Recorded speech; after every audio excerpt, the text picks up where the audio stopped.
I'm going to give you a demonstration of the water tank state system in action. What we have here is a model of a liquid in a tank, and when the tank has a liquid in, it changes the height of the tank. And the height of the tank can be seen on the display on the right hand side. It can also be seen here on a numeric display, that's height in meters, and it can also be shown on a scope. Now the liquid in is controlled by a valve. So this is a switch which emulates a valve. When the switch is true, when it's on, then it allows a fixed amount of water to flow into the tank. When it's false, or when it's off, then zero liquid will flow into the tank.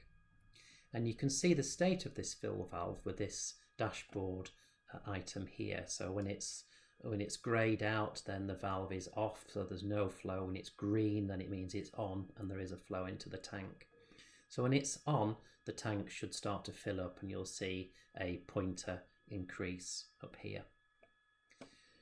The empty valve is also connected to this water tank model, and when this is true, then it starts to empty the tank as well, regardless of whether there's a liquid flow into it or not. And the empty valve is also connected to this dashboard item here. If the empty valve is on, then it shows as green.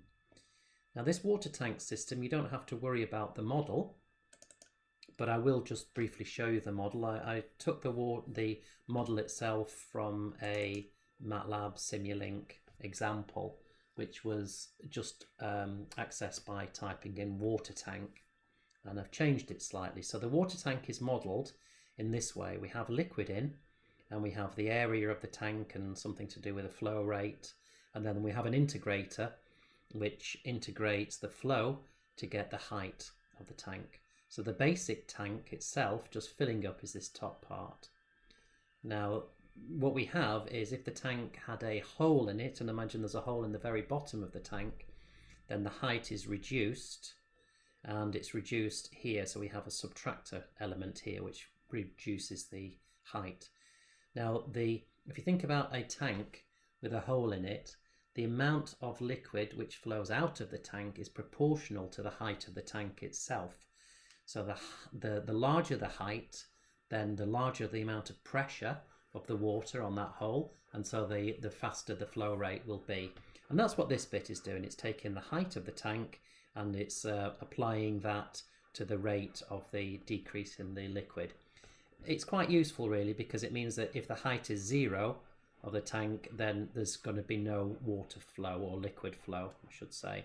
So that there's a small model here which has been provided by MathWorks already.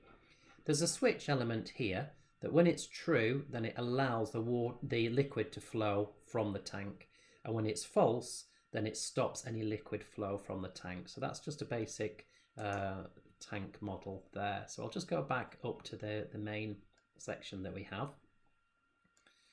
So we have the height of the tank, and we have a state controller here. So what the state controller does is it takes the height of the liquid as an input, and if the height is less than 40 as a value I just used, then it will open up the fill valve and allow liquid to flow into the tank. When the tank height has 40 or greater than 40, it switches off the fill valve, and then it turns on the mixer. It turns on the mixer for a certain amount of time. When that time has elapsed, it then stops the mixer and then triggers the empty valve, which then will empty the liquid. So if I double click on that, we can see the state diagram. Just double click on it a few times and it should open up the state diagram. There we go. Okay, so looking in the state diagram, we have the standard first state here. So it starts off here, and this state is called fill tank. So fill valve is equal to 1. So that's an output from this whole state diagram, which is fill valve. So that means it's true, 1, it starts to fill the tank, and the empty valve is set to be 0. This state continues until this is true, until the height is bigger than 40. Then we've got another state which is called tank full. So it turns off the fill valve and turns on the mixer. So that continues until 10 seconds has elapsed, and then it goes on to the third state, which is empty tank, in which case the mixer is set to be 0 and then the empty valve is set to be 1. And that state continues until the height is smaller than 4. Now I didn't choose 0 because it takes a very long time to ever get to 0, if it ever actually gets there in theory. So I just chose 4 just to leave a little bit of liquid in, because remember, it's the height of the liquid which is forcing the water out of the tank anyway. And then it repeats back to that state. So what I'm going to do is to run this in real time. So to make sure it's running in real time, you can click just below the run and then it's simulation pacing. You can then, if that's not enabled, you can click on enable pacing, and then you can set the simulation time to real time. This is to 1 second, and then I can run the simulation.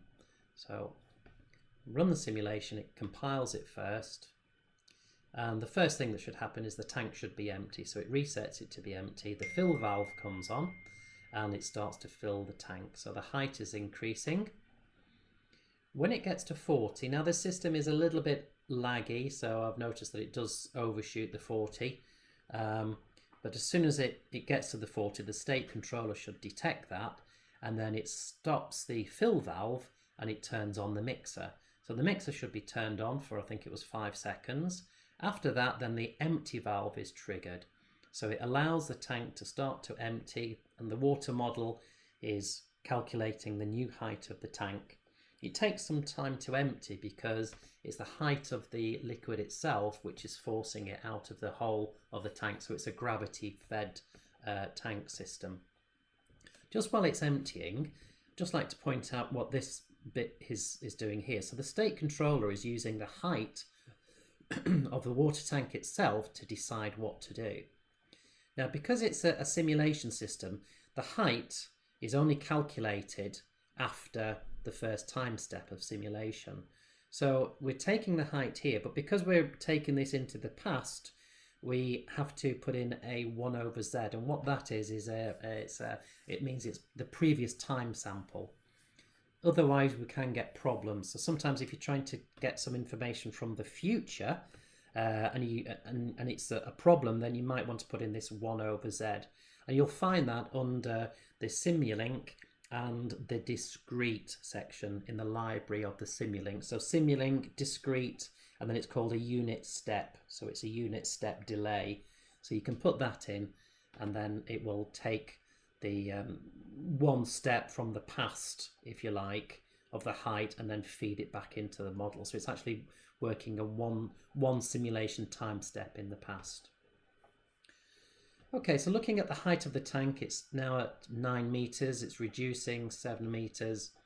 When that reduces to less than 4 meters, the empty valve should turn off, and then the fill valve should turn on and and the whole process should repeat again. So we'll just see if that's going to happen. So the height is there, so it's less than 4. A bit of a delay in this system, it's running through a browser. So the fill valve comes on and the height of the tank is increasing quite rapidly. When it gets to 40, it should switch off the fill valve and then turn on the mixer. But as I say, this system is running through a browser, so there is a delay. There's a bit of an overshoot, as you can see in this system. Now, if I just stop the simulation, I have put on some scopes. So you can run this back in real time. Sorry, not in real time, but you can take off the simulation pacing and then run it not in real time, so it will run it quite quickly. So I'll just compile that and it should run through the whole thing, the 200 seconds pretty much immediately. That way you can also see the height of the tank by looking at the scope. There's the scope, so you can see the height of the tank does actually get up to 60. You can see the mixer. Now sometimes if you can't see the scope, it can be hiding behind the window. So you can see when the mixer's on and the mixer's off. Let me just show you that the scope sometimes is hiding behind this main window, so you might need to just search for it a little bit. So you can see when the height was on, and then the mixer is just hiding behind that window, so it can be a little bit cumbersome sometimes to get them all on the screen at the same time. As you can see that I'm struggling a little bit here as well. Okay, so I think I'll just leave it there, and that's the introduction to the tank system.